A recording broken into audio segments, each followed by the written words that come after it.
Got a lot to cover today in today's video. We're going to be talking about important dates, off-season dates that we as Lions fans must wait and look and watch for. So we're going to show them to you. We're going to talk about off-season needs. And I think the most important part, Brad Holmes speaks, cries and tears up about this team, this season, the players that thanked him.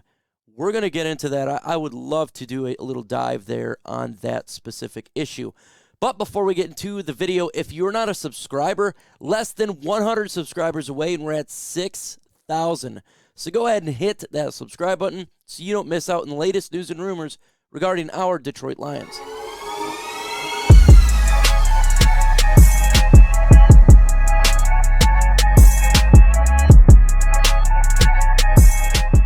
We're going to start with important dates that we all got to wait for, because it's coming up quick.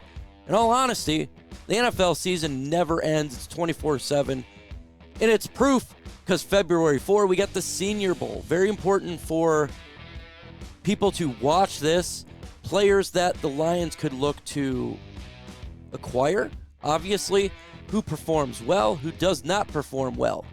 And that's coming less than a month away. So you get to watch these young players, see what they do with their peers. February 13th, it's the NFL waiver wire system. It comes back. We're back in the waiver wire. The Lions will be picking 18 in the waiver wire because it goes on your draft status. So if teams let players go, the Lions will have an opportunity to acquire players like we did with the commissioner. February 28th through March 16th, NFL Scouting Combine. Extremely important.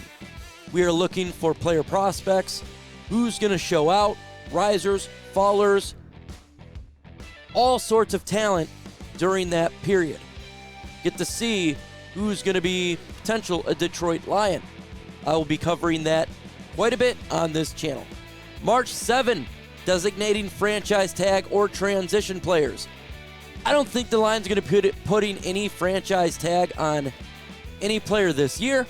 I don't see a franchise tag for a DJ Chark or anything else like that. I think they'll pass on doing the franchise tag and they'll simply just re-sign the guy.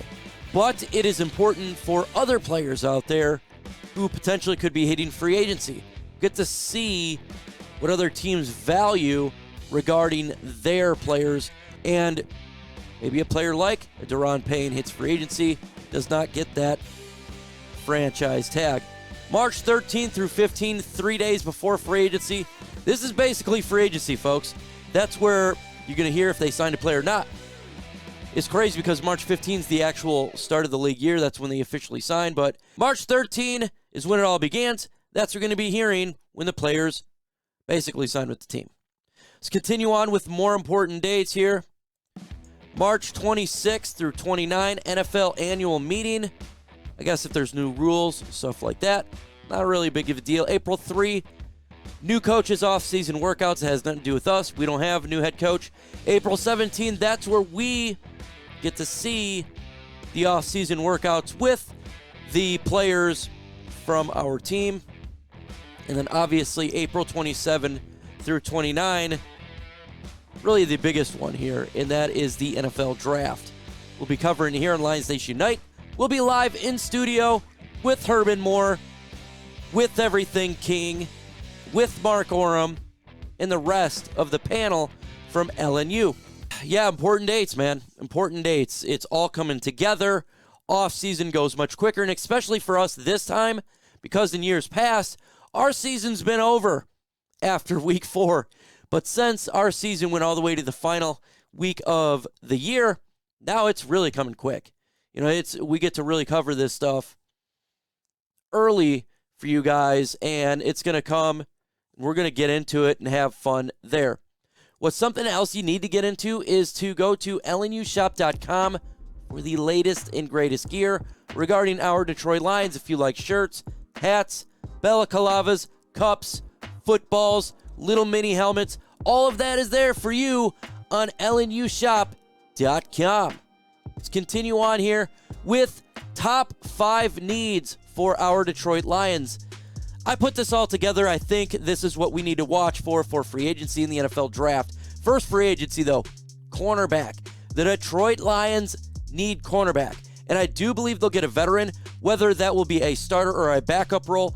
Absolutely, they're going to get a cornerback. Depth, talent from a veteran, and I do believe they will go in the NFL draft as well as get a young corner, most likely with one of our first round picks. Linebacker absolutely is a need for the Detroit Lions. We need to upgrade that position. You could get that in the draft. You can re-sign Alex Anzalone, or you can get another person in free agency if you don't want to get him back. We need to upgrade that position in a big, big way. Defensive tackle, to me, is a massive need. We need to get another guy next to Lee McNeil. We can't just fully hope that Levi Onwuzurike will be healthy. We got to expect the worst, hope for the best. So expecting the worst, we need to acquire talent for defensive tackle. I'm big on Daron Payne. That would be someone I look forward to. There's other individuals you can get. You can bring, obviously, you could bring back Isaiah Buggs too, for sure. John Kaminsky / defensive tackle, and whatever you want to put him at. And you can get it in the NFL draft. Brian Brzee, maybe they want to get bold and go and get a Jalen Carter. You have to move up there. But defensive tackle is a need. Guard, right guard, is a need for the Lions. It is not a want, it is a need. We cannot have the turnstile of players on that right side. You need to get a better player to man it down. Can't count on Halapoulivaati Vaitai to be healthy because he hasn't been. We need to get a guy that can hold it down and keep the continuity with their offensive line throughout 2023. Depth at running back, and that'd be what I'm saying is re-signing Jamal Williams. Depth at wide receiver, re-signing a DJ Chark, and depth all around. Backup quarterback, depth at safety, depth at edge, depth at corner. So just depth. So these are players that you're not really relying on as starters unless you re-sign your own guys. But this is, you have to worry about if there's injuries. And that's really important because injuries do happen in the NFL.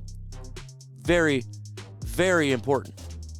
I think depth is underspoke of. We always talk about starters, but folks, injuries do happen. And you got to have a player that's able to step up in a big way for those injured players. So that should be really important. Look, Tracy Walker went down. We had depth with Deshaun Elliott and Kirby Joseph. You're going to have that throughout the season. Let's get into Brad Holmes because he was crying in this last interview he did under the Detroit Lions YouTube channel with Danny Rogers. I think a lot of people are going to call him names because he teared up. They did that with Dan Campbell because he cried.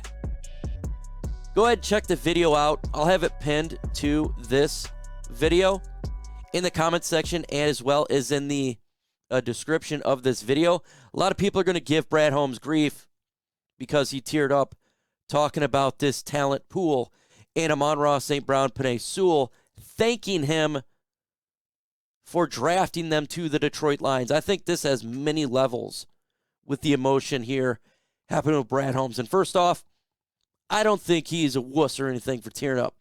I think cares so much about this team that's an emotional.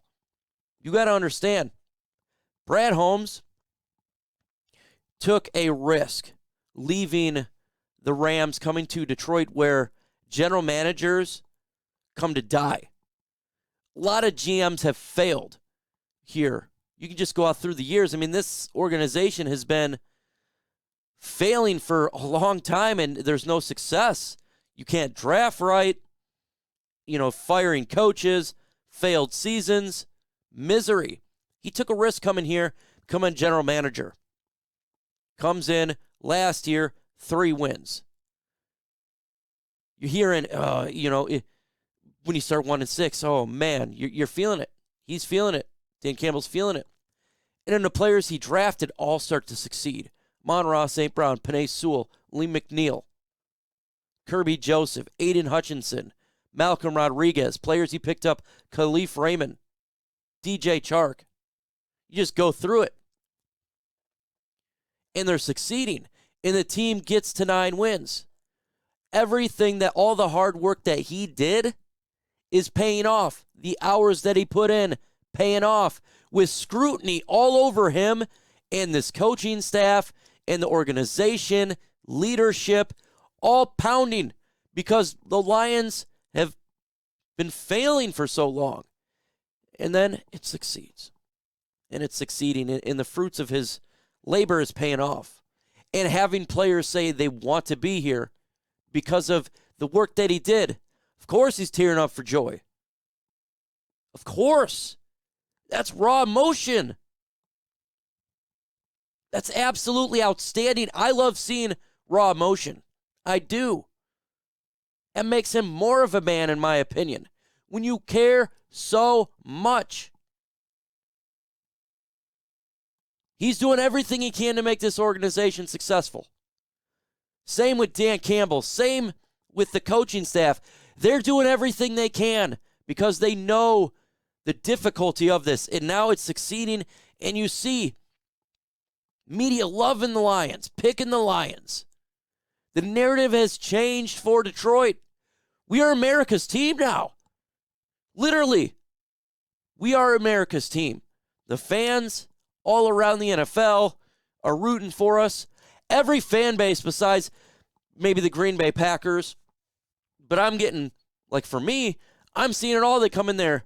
Vikings fans, Bears fans, fans throughout the whole NFL is like, we're rooting for you. All that coming together, and it's the work that he did. Spielman, Sheila Ford-Hamp, Dan Campbell, Deuce, all the coaches around. Hell yeah. Raw emotion. And he knows now it's liftoff. Now it's to take the Lions to that next level to win a playoff game, win the NFC North, take the team to a Super Bowl ultimately. So I love it. It's outstanding. We got videos dropping on here every single day. Even though it's off season, it's the beginning. So make sure you hit that notification bell. Make sure you don't miss out for the latest Detroit Lions news and rumors. Perfect.